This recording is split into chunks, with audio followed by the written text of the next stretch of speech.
Hi, everyone. I'm Ambrose Bragg with 3i Technologies, and I'm joined today by one of the finalists for the Oculus Fund. Launched in 2022, the Oculus Fund is an annual $10,000 grant awarded for small business startups. The fund aims to create new opportunities for entrepreneurs to create more startups, more jobs, and a brighter future for Battle Creek. Today, we have Cyntisha Ship from EmpowerMoms. So my name is Cyntisha Ship, and I am a mother of 7 children, a single mother of 7 children. I'm the founder and executive director of my nonprofit organization, which is called EmpowerMoms. I am a community advocate, a servant leader who has dedicated my life to supporting mothers and families, having barriers to stability and just opportunities in life. EmpowerMoms was created to provide practical, emotional, and resource-based support to mothers, also single fathers as well. Even though the name does say Empower Moms, but we also empower fathers as well because we can't leave them hanging. Sure.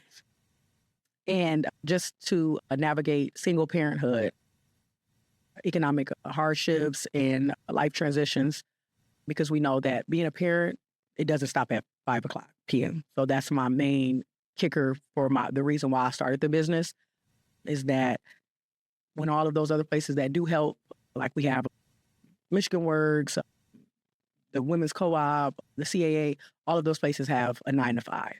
And we know being a parent does not stop at 5 o'clock p.m. You still have people that are like, hey, I need help with this, or I need some type of resource, something to be able to go to. So the reason why I created this business was to be an after hours, to go all day and be 7 days a week.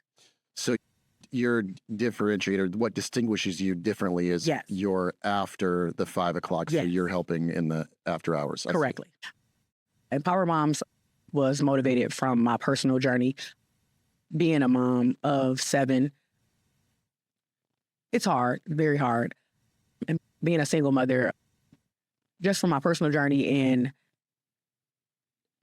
being able to be that person, that mom, that where other mothers are comfortable to come to me for help. I beat myself up a lot about having that many children and being like the person where people are comfortable enough to say, hey, they can look at me and say, wow, you're doing it. And I'm amazed that you are able to take care of 7 kids. And how do you do it? And so I have a lot of people from it sometimes it's strangers. A lot of people do pour their heart out to me. I've had mothers where they might be in full tears and they're just like, I don't know what to do in this moment. And I'm just like, I'm the person with the big heart where I'm like, I got to help this person. This is something I have to do to help this person. So that's always been like my push and the reason behind it. And knowing that we do have things here to help that's in Battle Creek of different resources and stuff like that, but it's never not enough. There can always be more. And just knowing that me being who I am and being able to help those people and knowing that I have moments where I didn't have that help. So it's like now me being able to be in a position to help mothers and to help fathers and to help people when they're like down on their knuckles and it's, hey, they're counting on me. So that's was my main reason why to get this started and get this going. So it sounds like people saw how successful you had been managing your day-to-day. Yes. And then they felt comfortable talking about their struggles. Correctly. And then so it was like word of mouth, and then you started to feel confident and saw that there's a need for this out there. And exactly. Maybe I know what I'm doing and can help give some advice. Exactly. Right? Yes. So it feels really great to be able to help mothers, knowing that I've been in positions myself where I didn't have that help. So that really makes me proud and warms my heart to be able to help people and help moms and help dads.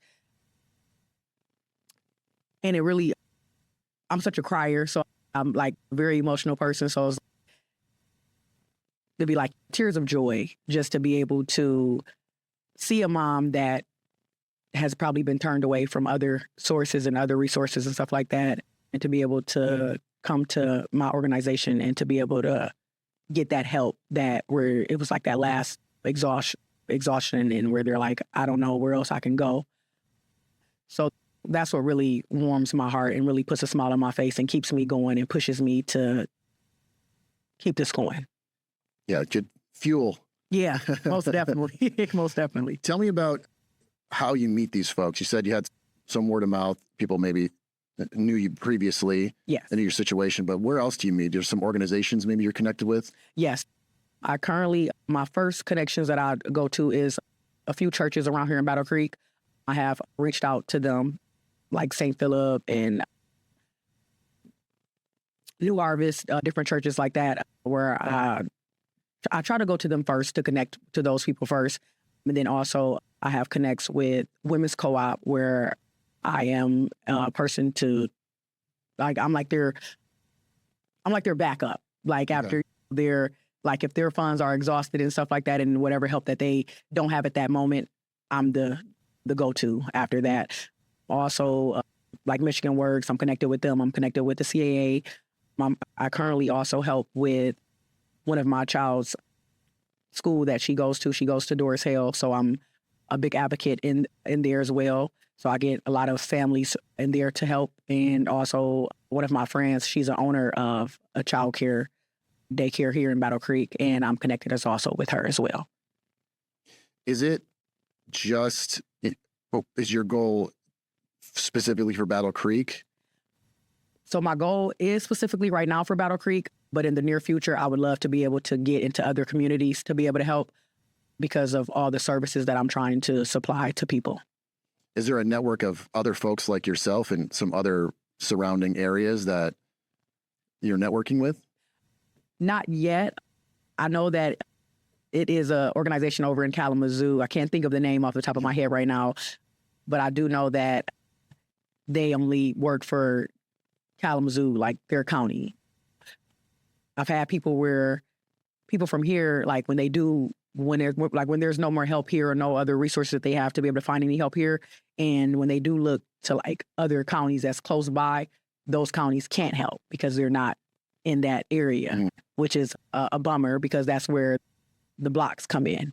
And for my business, that I don't want any blocks to stop, because it's if you have a mom come to you and they're like, hey, right now I'm in eviction status and me and my kids don't have nowhere to go, and I'm from here, but I know they don't have any more help. I want to be able to have my organization, my business, to be able to help no matter where you're coming from. In the near future, I do want to be able to move and grow in other communities as well. Can you tell me the specific services that you're looking to provide the folks in Battle Creek? Yes. My programs and services that I'm going to be assisting with will be transportation assistance, child care and daycare support, emergency utility and financial assistance. I'll also have a career readiness and job training like position as well to be able to help with that. Financial literacy, credit building, health and mental wellness and counseling, entrepreneurship and business training, also housing and rental support, and then clothing and household needs as well. So that's all of the services that we'll be helping with. So tell me, what would you use the Oculus Fund award for? Okay. If I'm awarded the Oculus Fund, the funds will be used to strengthen the foundation and operational capacity of EmpowerMoms. So like program startup, operational expenses, the outreach and community engagement. So getting all that stuff taken care of. And then also my main thing is getting a place for EmpowerMoms so people can know that we have infrastructure, a place where they can come to be able to get help.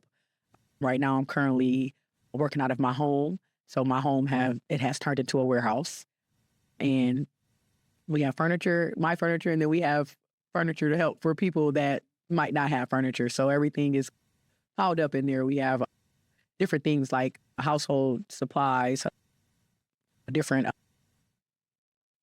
appliances and clothes and shoes and toys. Yeah, it's going to take up a lot of space in your home. Yeah. Oh my gosh. And I'm only in like a 3-4 bedroom home. So it's like, it's piled up. The whole home is turned into a warehouse now.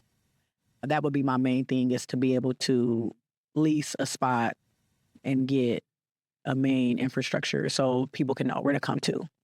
A year or two from now, where do you see EmpowerMoms?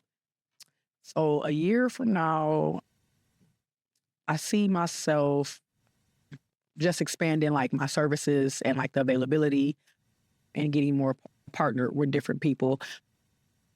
Also, I would love to see an increase on helping families, helping mothers and fathers, just establishing a consistent funding of like streams of help from different things, different places.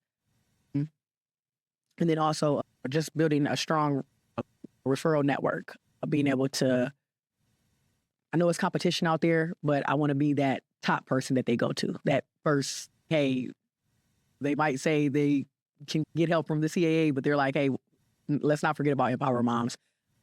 And just being able to build that bond and that connection to be their first, to be able to help. So I want to be able to really get my name pushed out a lot more.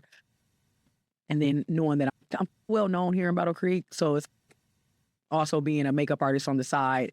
So being able to network a lot does get your name pushed out. So I just want to be able to reach as many people as I can to be able to help. Cyntisha, you started this a couple of years ago now. Yes. You went through the process. Do you have any advice for people looking to start a small business in Battle Creek? Yes. So my advice that I would give is anyone that's considering starting a business, whether it's nonprofit or profit, my advice is that you start with with your purpose, not perfection. Your lived experience has value, your story matters, and your vision that you create has an impact. So not to let fear or lack of resources or self-doubt stop you. It's also to build with integrity, and seek support, stay consistent, and remember that every great organization started with one person willing to take the first step. So any type of doubts that you have in the back of your head, don't listen to that person. You push yourself and keep going. That's what I'm doing for myself. And I just want to be able to bring my business to my community to help others. And that's my main push. And that's my main push to be able to let others know as well that it's a reason why you want to start what you have thought of. And it's nobody else's business. It's yours. So you can bring it to us and go from there. So that's my advice. How can folks reach out to you and get a hold of you? Okay, so I do have a Facebook page, which is EmpowerMoms. We also have a Instagram, which is also the name is EmpowerMoms. So it's not hard to miss. And then on both of them, we do have it listed for my contact information, which is cell phone to be able to reach. And then I have an email as well. The email is empowermoms25@gmail.com. And that's how you can get in contact with us. Cyntisha, thank you so much for joining us today. That does it for this Oculus interview. Thank you so much. Thank you. Thank you as well.